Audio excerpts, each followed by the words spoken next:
पिछले ही दिनों राहत की सांस दुनिया के अलग अलग देशों ने ली थी जब इजरायल और हमास के बीच में युद्ध विराम पर बात बनी थी।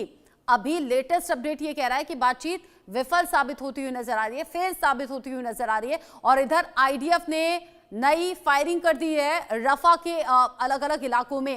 इसे कैसे देखें? क्या ये सब कुछ इंटेंशनली हो रहा है? क्या ये सब कुछ डोनाल्ड ट्रंप के इशारे पर हो रहा है? क्या नेतन्याहू कुछ और चाहते हैं? रचना, देखिए, ये बात मैंने पहले बिल्कुल साफ शब्दों में कही थी। जब ये युद्ध विराम हुआ था, मैंने यही कहा था कि ये एक शॉर्ट अनस्टेबल युद्ध विराम रहेगा और ये युद्ध विराम हमेशा चल नहीं सकता, क्योंकि इजराइल का, नेतन्याहू का बिल्कुल क्लियर आइडिया है कि हमास को ऐसी स्थिति तक लाके डिग्रेड किया जाए जिससे कि वो आने वाले 50 सालों में कभी भी सर उठा ना सके। और ये मैं इंसिस्ट करता रहा हूं हमेशा से कि जब तक ये नहीं होगा, इजराइल रुकने वाला नहीं है। उसके बाद ट्रंप ने जब से वो आए हैं, उनके जितने भी स्टेटमेंट्स हैं, अब उन्होंने कहा कि फलस्तीनियों को गाजा स्ट्रिप खाली कर देनी चाहिए। उन्होंने अपना एक 5 पॉइंट प्रोग्राम बना करके दे दिया है और उन्होंने कहा है कि अगर गाजा में हमास ने बात नहीं मानी तो उनका बहुत बुरा हाल होगा। तो ये तमाम चीजें जो होती है ना रचना, ये किसी युद्ध को समाप्त करने की ये दिशा में नहीं जाते। इस प्रकार के स्टेटमेंट्स युद्ध को भड़काने के लिए होते हैं। अब आप मुझे बताएं कि किस प्रकार से वहां के जो 20-22 लाख लोग हैं उनको आप कहीं और जाकर के बैठा देंगे? क्या ये पॉसिबल सॉल्यूशन है?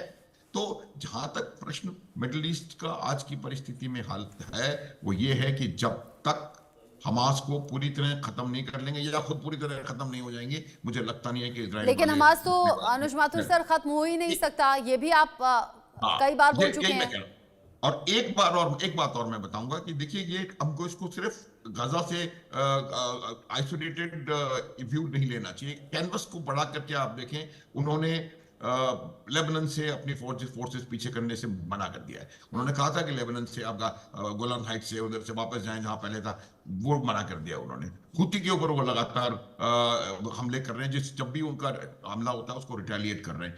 और ईरान के खिलाफ जिस प्रकार की बयानबाजी हो रही है, तो मुझे ये लगता है कि ये मिडिल ईस्ट जो है उसमें आने निकट भविष्य में कोई ज्यादा परिस्थिति सुधरेगी, ये मुझे लग नहीं रहा। अब आप देखें कि ट्रंप का रूस के नजदीक जाने के भी एक और वजह, उसकी एक इंपॉर्टेंट वजह यह है कि वो चाहते नहीं है कि यदि ईरान के साथ कोई स्टैंड ऑफ होए तो उसमें रशिया ईरान की मदद करे।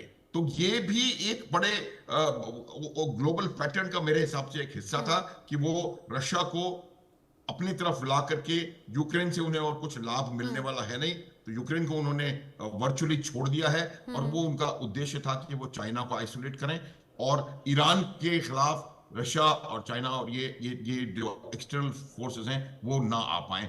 ये कहीं ना कहीं उनका आइडिया था। तो अगर इस प्रकार की आपकी सोच है और इस प्रकार आप आगे बढ़ रहे हैं, तो मुझे लगता नहीं है कि किसी भी किस्म की शांति प्रक्रिया वहां पर सफल हो सकती है। यानी आप कह रहे हैं कि बातचीत अभी के लिए फेल हो गई है, देखना होगा आगे क्या होता है। एक और बड़ा अपडेट भी है, आप रहिए मेरे साथ में सभी लोग। शांति वार्ता फेल होने के बाद में इजरायल का अटैक सामने आया। दक्षिण गाजा में इजरायली हमला लगातार जारी है। राफा के दक्षिणी इलाके में लगातार फायरिंग हो रही है। इजरायल का वेस्ट बैंक पर भी हमला किया गया, यहाँ पर सामने आया है। वेस्ट बैंक में इजरायली सेना का प्रहार जारी। यहाँ अल इसाविया में इजरायली सेना का हमला हुआ है। अल खलील इलाके में हमास ठिकानों पर अटैक किया गया। वादी अल जुवाया इलाके में भी अटैक की जानकारी मिल रही है। रामल्लाह में भी आईडीएफ ने अटैक किया है। हमले के बाद कई इलाकों में भारी नुकसान की खबर है। हमास के ठिकानों को निशाना बनाया गया है। हमास के ठिकानों को निशाना बनाकर आईडीएफ ने अलग अलग हिस्सों में अटैक किया है और इस अटैक के बाद में माना यह जा रहा है कि चीजें और ज्यादा फंसती हुई नजर आएंगी युद्ध विराम के लिहाज से। साथ ही साथ वहीं दूसरी तरफ अमेरिका इजरायल की ताकत बढ़ा रहा है। और जब इधर हमास की तरफ से युद्ध विराम को लेकर बातचीत फेल बताई गई है, उसमें हूती विद्रोही भी सक्रिय नजर आ रहे हैं। यानी कि ये जो युद्ध है ये भीषण तरीके से अभी बढ़ भी सकता है।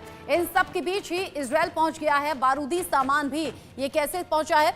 अमेरिका के खतरनाक बमों की खेप जो है वो इजरायल पहुंच गई है और इसमें माना ही जा रहा है कि इजरायल और ज्यादा भड़केगा। अमेरिका ने इजरायल भेजी है विध्वंसक बमों की खेप, यानी कि अब यहां इजरायल की ताकत और ज्यादा बढ़ गई है। विध्वंसक बम है, वॉरहेड है, खतरनाक ड्रोन है, इनकी खेप पहुंच गई है इजरायल। साथ ही साथ विध्वंसककारी हथियारों के साथ में MK-84 बमों की भी खेप पहुंचाई गई है। MK-84 बमों की जो बड़ी खेप है वो इजरायल को अब मिल गई है, यानी कि इजरायल की ताकत जो पहले से ज्यादा थी वो अब और ज्यादा हो गई है। अमेरिका की खतरनाक बमों की खेप इजरायल पहुंच गई है, यानी कि अमेरिका जो पहले से सपोर्ट कर रहा है इजरायल को, अब सपोर्ट एक बार फिर से पहुंच गया है। अमेरिका ने इजरायल भेजी है विध्वंसक बमों की खेप।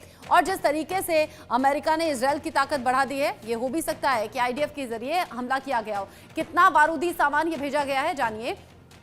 MK-84 जो है वो 3500 भेजे गए हैं। DLU 117 भेजे गए हैं 4000।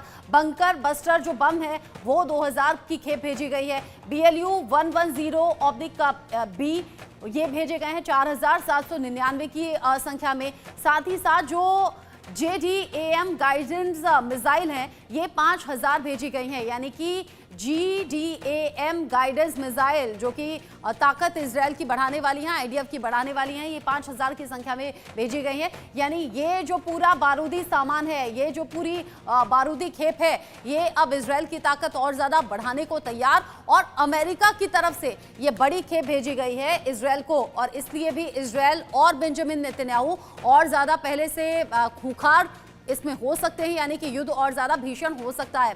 मेजर शाह, एक तो अमेरिका ने ताकत IDF की बढ़ा दी है, इजरायल की बढ़ा दी है, ताकत के साथ साथ कॉन्फिडेंस भी तो बढ़ा होगा ना?